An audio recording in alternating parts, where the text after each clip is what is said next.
noite a todos, então, mais uma vez. Agradeço a presença de todos e a oportunidade de estar aqui para nós, um momento de reflexão sobre o Evangelho de Jesus. Agradeço à Casa Espírita Joana de Ângeles, de Florianópolis, e convido mais uma vez a todos a estarem sempre presentes aqui conosco, nesse horário das segundas-feiras, a partir das 19 horas, quando fazemos nosso encontro semanal de reflexão, nosso encontro com o Evangelho.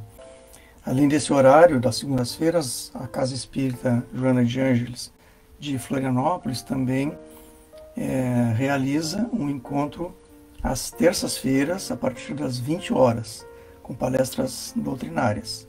Então, convido todos que estão nos assistindo a não só participarem conosco nas segundas-feiras, às 19 horas, como também nas terças-feiras. Sempre é mais um momento de aprendizado e de reflexão. Nosso tema de hoje, de estudos do Evangelho, é intitulado A Porta Estreita. Antes de entrarmos propriamente na leitura do texto do Evangelho, eu gostaria de trazer para a nossa reflexão um texto do Espírito Emmanuel, psicografado por Chico Xavier, para que nós possamos já sintonizarmos com a espiritualidade superior, que possamos acalmar o nosso coração, acalmar nossas mentes, nos concentrarmos, para que possamos refletir sobre os ensinamentos de hoje e receber as bênçãos do mais alto através do estudo do Evangelho. Então, o nosso texto inicial de hoje, intitulado A Senda Estreita, do livro Ceifa de Luz, pelo Espírito Emmanuel, como eu já disse, na lavra de Francisco Cândido Xavier, a obra psicografada, aonde Emmanuel, então, nos faz referência a uma breve citação do Evangelho de Lucas, capítulo 13, onde diz: porfiai por entrar pela porta estreita. E o texto, então, de Emmanuel, explicando essa passagem de Jesus, nos diz o seguinte: não te aconselhes com a facilidade humana para a solução dos problemas que te inquietam a alma. Realização pede trabalho, vitória exige luta. Muitos jornadeiam no mundo na larga avenida dos prazeres efêmeros e esbarram no cipoal do tédio ou na intemperança quando não sucumbem sob as farpas do crime.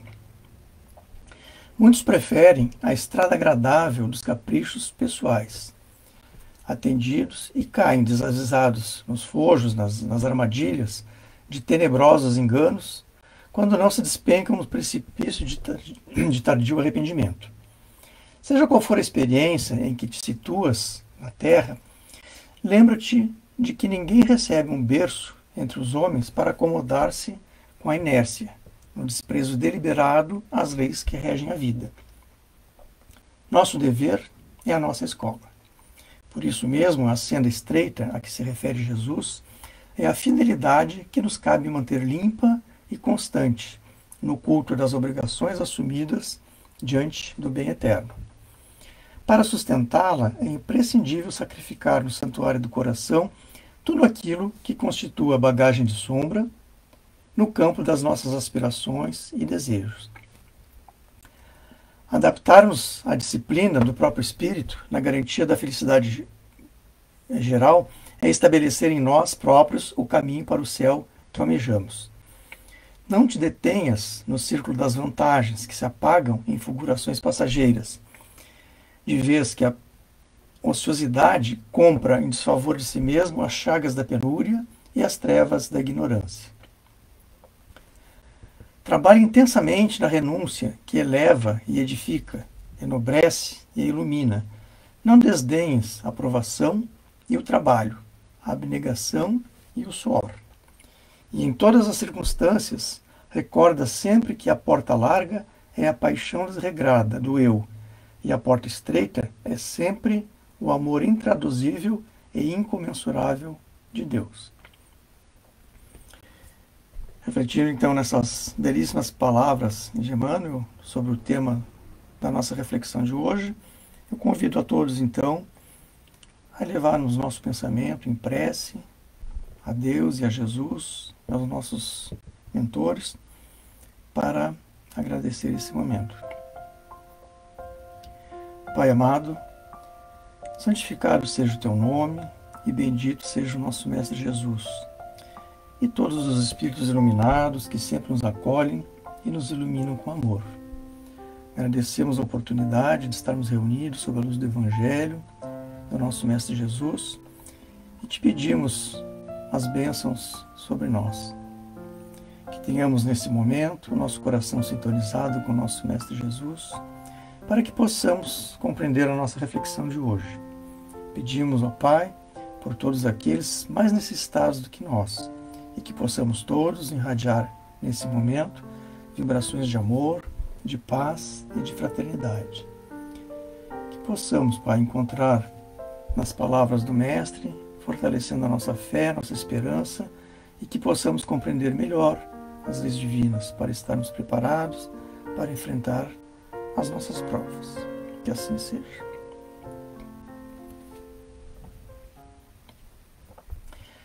E assim então, meus amigos, meus irmãos, como eu havia falado, o nosso tema de hoje, intitulado A Porta Estreita, ele é abordado no Evangelho segundo o Espiritismo, no capítulo 18, cujo título é Muitos chamados e poucos escolhidos. Esse tema da porta estreita, ele aparece no item, a partir do item 3 desse capítulo do Evangelho, aonde então Kardec nos traz duas passagens do Evangelho, uma passagem de Mateus, capítulo 7, e a outra de Lucas, capítulo 13, em torno desse mesmo tema. Então, diz Jesus lá em Mateus, capítulo 7, o seguinte: Entrai pela porta estreita, porque larga é a porta da perdição, e espaçoso é o caminho que a ela conduz.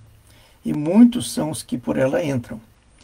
Quão pequena é a porta da vida, quão apertado o caminho que a ela conduz, e quão poucos a encontram. Essa passagem do Evangelho de Mateus, ele se encontra ao final, logo após as passagens do Sermão da Montanha. Então, a gente contextualiza um pouco melhor as palavras de Jesus, quando a gente percebe que foi proferida por ele ao final do Sermão da Montanha. Em outra passagem, dessa vez no Evangelho de Lucas, o Mestre nos diz o seguinte: Tendo-lhe alguém feito essa pergunta, Senhor, serão poucos os que se salvam? Respondeu-lhes ele: Esforçai-vos por entrar pela porta estreita, pois vos asseguro que muitos procurarão transpô-la e não o poderão.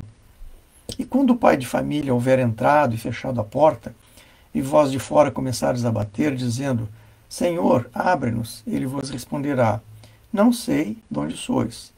Por vos eis a dizer: Comemos e bebemos na tua presença, e nos instruístes nas praças públicas. E ele vos responderá: Não sei de onde sois. Afastai-vos de mim, todos vós que praticais a iniquidade. E então haverá prantos e ranger de dentes. Quando vires que Abraão, Isaque, Jacó e todos os profetas estão no reino de Deus, e que vós outros sois deles expelidos, virão muitos do Oriente, do Ocidente, do Setentrião e do meio-dia, que participarão do festim no reino de Deus. Então, os que forem últimos serão os primeiros, e os que forem primeiros serão os últimos. Então, meus irmãos, como quase todas as passagens do Evangelho de Jesus, nós temos que contextualizar as palavras por ele proferidas de acordo com as pessoas, né, o contexto e as pessoas a quem ele estava se dirigindo. Jesus, como sabemos, nos passou todo o ensinamento dele, utilizando frequentemente metáforas, uma linguagem simbólica, e através de parábolas.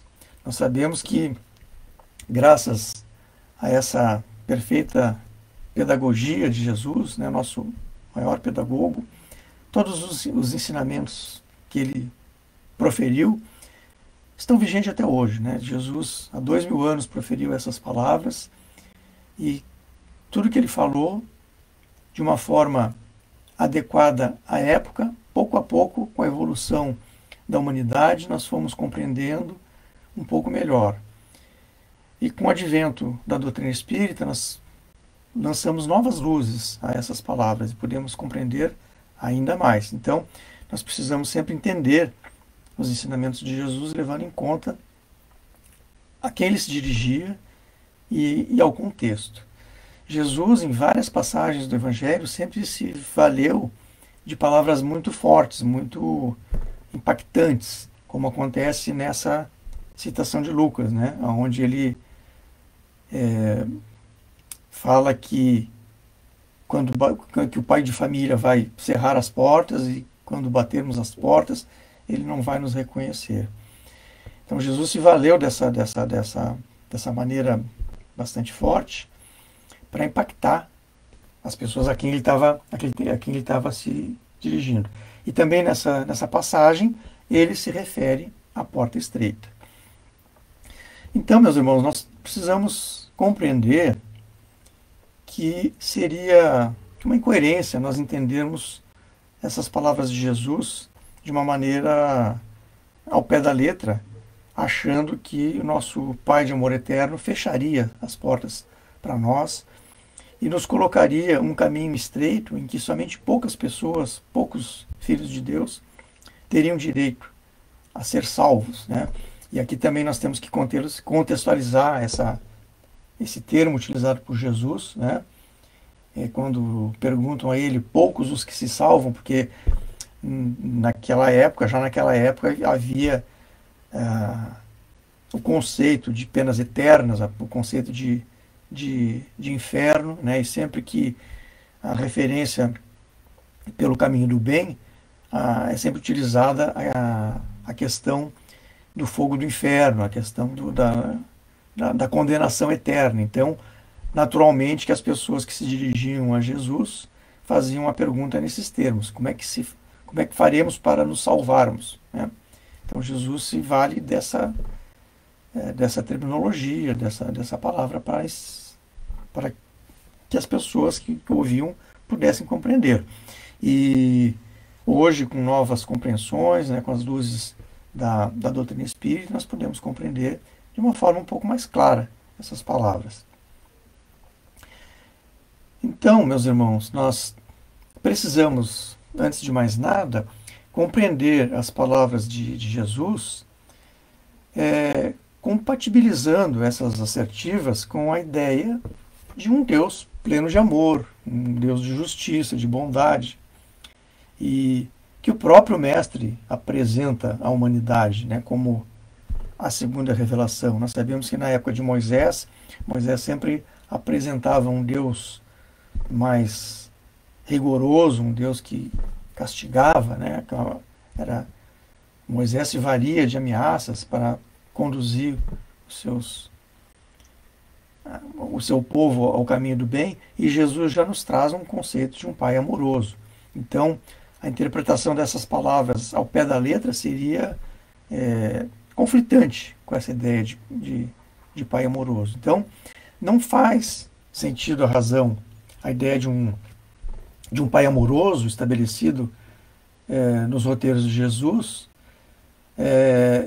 e que apregoasse a seus filhos uma passagem estreita e de difícil acesso à felicidade, enquanto que a porta larga, ou a porta para a perdição, é uma porta larga em que a maioria de nós estaríamos sujeitos a percorrer e não obter aquilo que, colocando entre aspas, seria a nossa salvação. Então, a partir dessas reflexões, nós temos que deixar claro que a passagem pela porta estreita, dita por Jesus, significa, na verdade, a necessidade do cumprimento dos nossos deveres, que o homem apenas consegue mediante o sacrifício de seus vícios e a superação das suas paixões negativas. Para a gente entender esses ensinamentos de uma forma um pouco mais leve, né, mais tranquila, eu acho que a gente pode se valer de uma fábula bastante conhecida, que eu acho que todos nós já ouvimos na nossa infância, que é conhecida de todos, é uma fábula atribuída a Esopo, um autor da Grécia Antiga, portanto, milhares de anos atrás, mas que foi reescrita por vários autores, de uma forma um pouquinho diferente, mas sempre com o mesmo ensinamento. Eu trago aqui só para recordar uma versão mais poética dessa fábula, escrita por uma versão de La Fontaine, da época de 1690, mais ou menos, que diz o seguinte: tendo a cigarra em cantigas, passado todo o verão, achou-se em penúria extrema na tormentosa estação. Não lhe restando migalha que trincasse a tagarela, foi valer-se da formiga que morava perto dela. Rogou-lhe que lhe emprestasse, pois tinha riqueza e brilho, algum grão com que manter-se, até voltar o aceso estio. Amiga, diz a cigarra, prometo à fé do animal pagar-vos antes de agosto, os juros e o principal. Mas a formiga nunca empresta, nunca dá e por isso junta. No verão em que lhe davas, a pedinte ela pergunta, e responde a outra, eu cantava, noite e dia, a toda hora. Ó, bravo, torna a formiga, cantavas? Pois dança agora. Então, essa fábula, né, é uma fábula, uma linguagem infantil, mas que traz uma bela mensagem, que já foi reescrita várias vezes, inclusive as versões mais atuais, né, mostram assim que a formiga ao final muda um pouquinho o final e a formiga se compadece da cigarra e acaba atendendo ao apelo dela e dando comida, né? Mas, enfim, o que nos interessa mais nesse ensinamento é que essa fábula, na verdade, nos mostra um pouquinho um exemplo desse conceito da porta larga e da porta estreita que Jesus nos passa.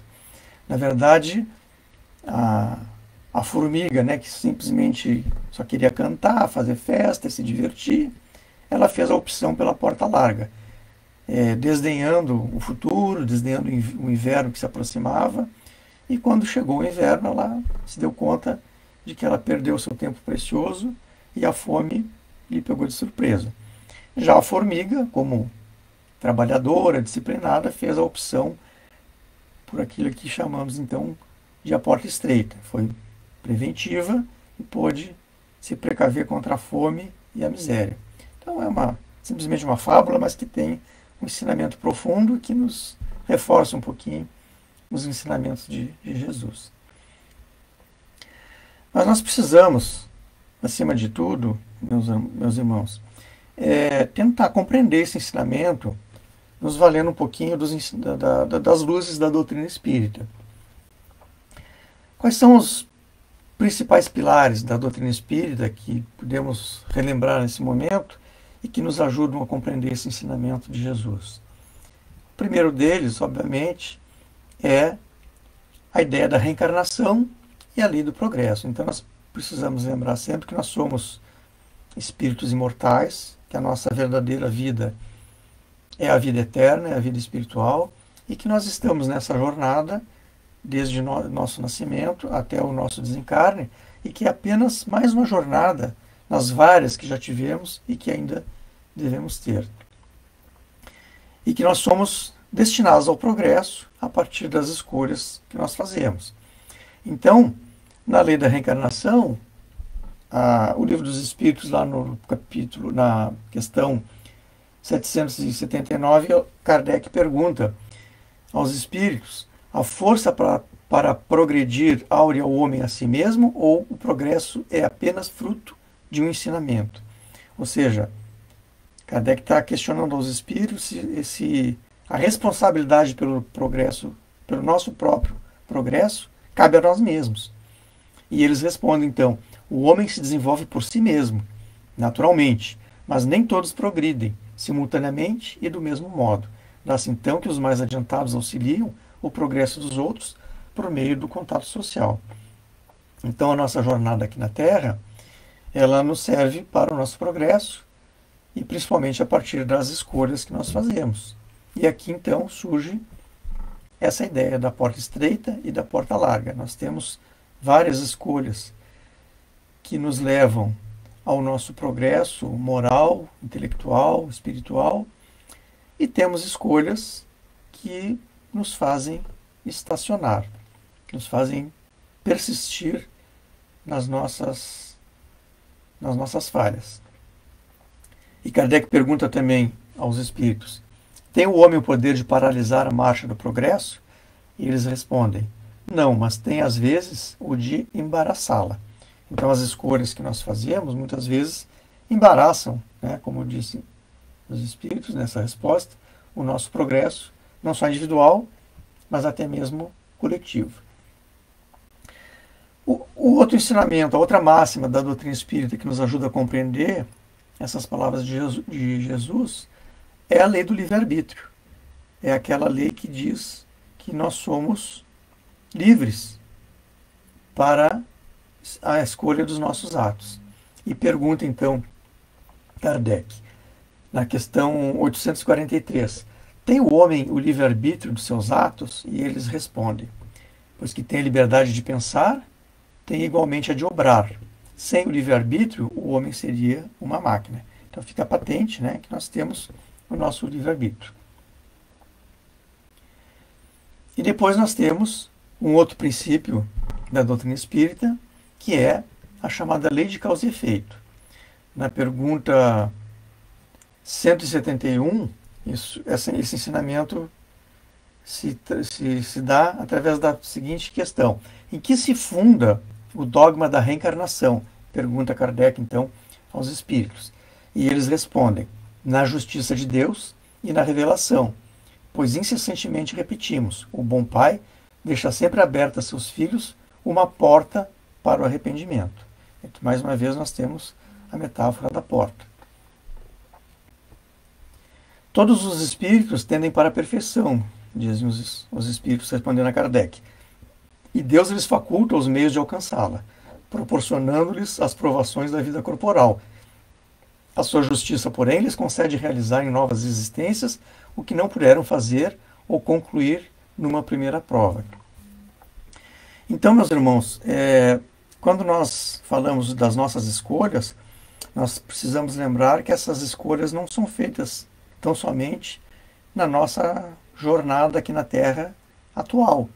Se nós somos espíritos reencarnantes, que já passamos por outras jornadas como essa, certamente fizemos escolhas anteriores, certas e erradas, né? Certamente nos defrontamos já anteriormente com a escolha pelo caminho da porta estreita ou pelo caminho da porta larga em outras encarnações que tivemos. E também, como vamos ver mais adiante, nós fazemos as nossas escolhas ainda quando somos espíritos na erraticidade. Quando estamos no mundo espiritual, nos preparando para vir à Terra, também fazemos as nossas escolhas. E lá também, muitas vezes, podemos fazer escolhas equivocadas. E a nossa jornada aqui na Terra, muitas vezes, acaba sendo fruto dessas escolhas. Com relação à porta estreita e com relação a tudo que Jesus nos fala naquelas passagens que lemos anteriormente, nós temos também que lembrar um outro preceito da doutrina espírita, que é a multiplicidade dos mundos habitados. Então, Jesus nos falou que há muitas moradas na casa do Pai.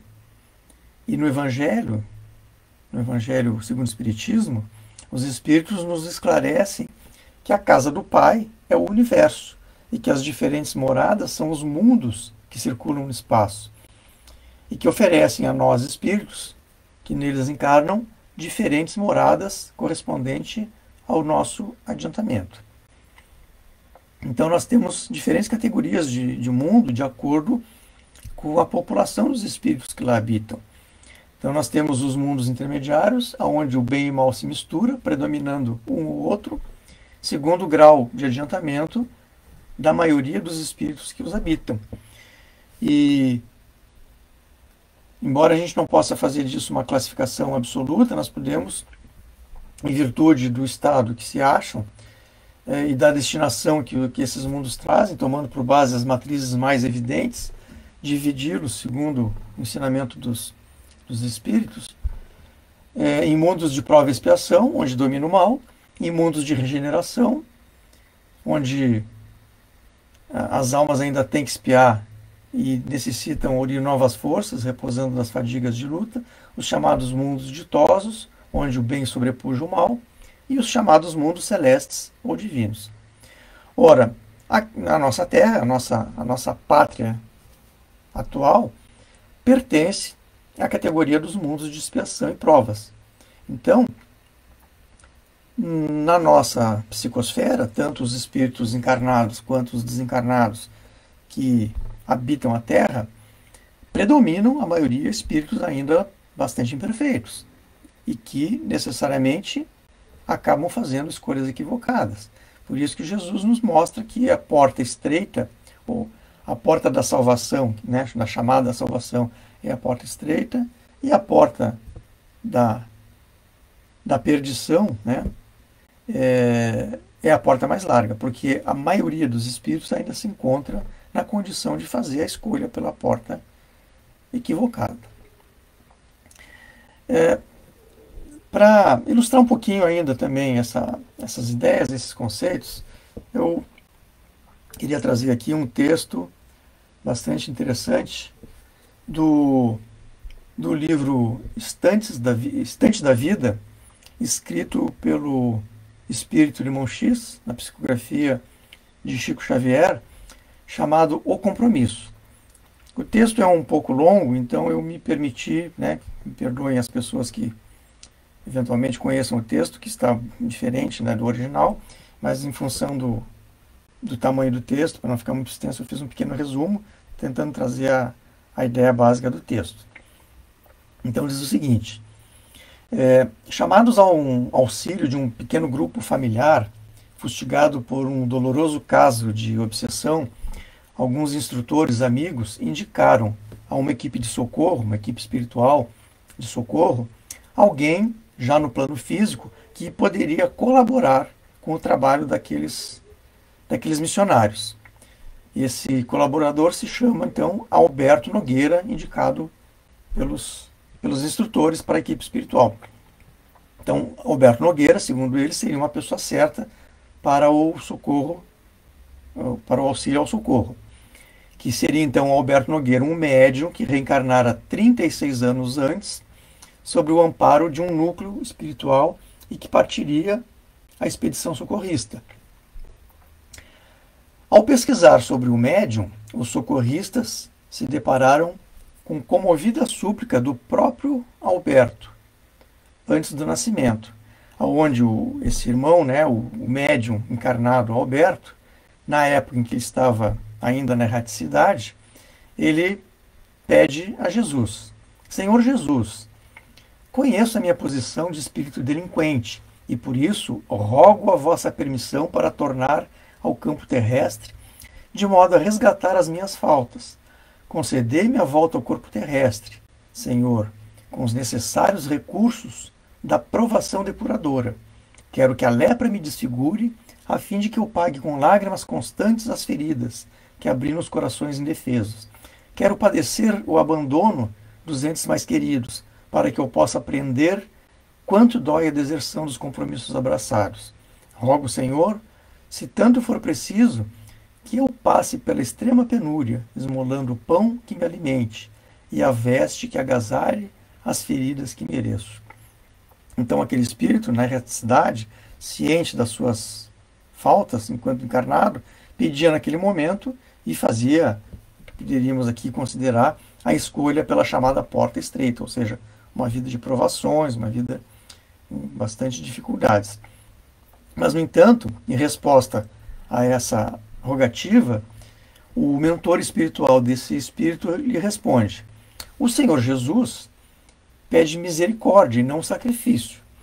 O interessado resgatará os seus próprios débitos em vida normal, com as tarefas naturais de um lar humano, e de uma família em cujo seio encontrará os contratempos justos e educativos para qualquer criatura com necessidades de reequilíbrio e aprimoramento. Mas por mercê do Senhor, será médium espírita, com a obrigação de dar pelo menos 8 horas de serviço gratuito por semana em favor dos irmãos necessitados da Terra.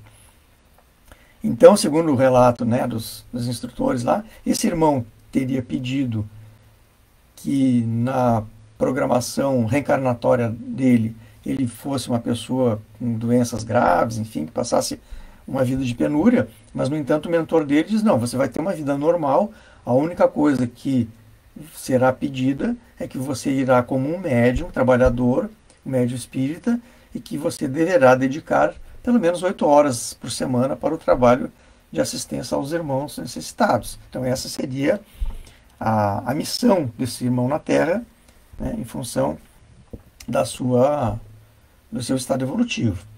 Bem, então, voltando à questão da equipe socorrista, que então recebeu a indicação de que esse irmão seria o médium, então, já na Terra, para fazer o auxílio ao socorro, a equipe dos enfermeiros espirituais, ao chegar na casa espírita, onde deveriam trabalhar para socorrer aquela jovem que estava perturbada por uma grave obsessão, eles primeiramente influenciaram a mãe da jovem, por pensamento, a levá-la àquela casa espírita, onde aquele médium, aquele irmão Alberto Nogueira, estaria em serviço.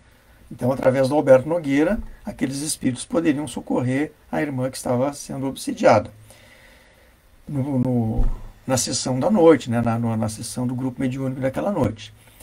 Mas entre uma profunda aflição e desapontamento, os irmãos espirituais que lá chegaram para socorrer aquela moça, aquela menina, não encontraram o nosso irmão Alberto Nogueira no lugar indicado. Ele tinha faltado ao trabalho, não estava na casa espírita para fazer o seu trabalho. E questionando aos gestores, aos diretores da casa, aos espíritos, questionando o coordenador do grupo mediúnico, verificaram que aquele trabalhador, o Alberto Nogueira, já há algum tempo abandonara a pontualidade ao trabalho e raramente aparecia para realizar o seu trabalho. E aí então os espíritos, mais uma vez, induziram a mãe da moça, a mãe da menina, juntamente com ela, a levar ela até a casa do Alberto Nogueira para que ele pudesse auxiliar no trabalho. Então, buscando esse nosso irmão na sua residência, eles encontraram numa bonita varanda, lendo um jornal do dia, estirado numa larga espreguiçadeira, e, sempre inspirado pelos espíritos, a mãe da jovem inquiriu o irmão Nogueira, que por sua vez respondeu inflexível: não, senhora, não posso lhe ser útil. Realmente, por 2 longos anos servi na condição de médium, nas obras de caridade. Mas finalmente eu adoeci, aliás, não sei se adoeci ou se eu me cansei. A senhora sabe, um homem que é pai de família como eu, e com deveres enormes a cumprir, tem que zelar pela própria saúde. Eu preciso defender-me. A única criatura que trabalha dando de si, sem pensar em si, que eu saiba até agora, é só o burro. Essa foi a resposta que o Alberto Nogueira deu para aquela mãe desesperada, juntamente com a filha. E que os espíritos missionários que ali se encontravam testemunharam.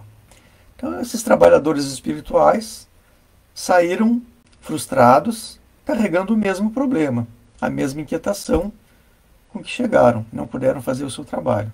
Aquele espírito, então, valoroso, né, que pedira lepra, cegueira, loucura, idiotia, fogo e lágrimas, quando estava na erraticidade, ao programar a sua nova jornada evolutiva, então, para desagravar a sua própria consciência, pelo que ele já tinha aprontado em existências anteriores, depois que ele se acomodou nas concessões do Senhor, na vida que ele já estava levando encarnada, esquecera simplesmente todas as necessidades, todas as promessas feitas que deveriam lhe caracterizar a obra de reajuste.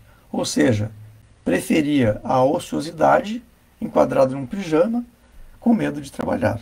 Então, é uma história narrada pelo espírito Irmão X, que nos ilustra de uma maneira bastante significativa o que acontece com quase todos nós, né? Todos nós, em alguma escala, muitas vezes nos deparamos com situações adversas como essa.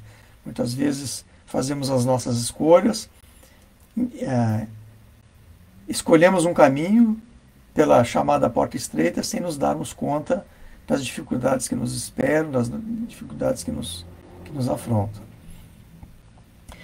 Então, meus irmãos, os deveres que a vida nos impõe representam um programa de aprendizado, de sublimação, que traçamos antes da nossa reencarnação e a qual nós espíritos nos propomos a cumprir. O atendimento desses deveres, no entanto, costuma ser árduo, pois eles se contrapõem aos nossos hábitos de vida material.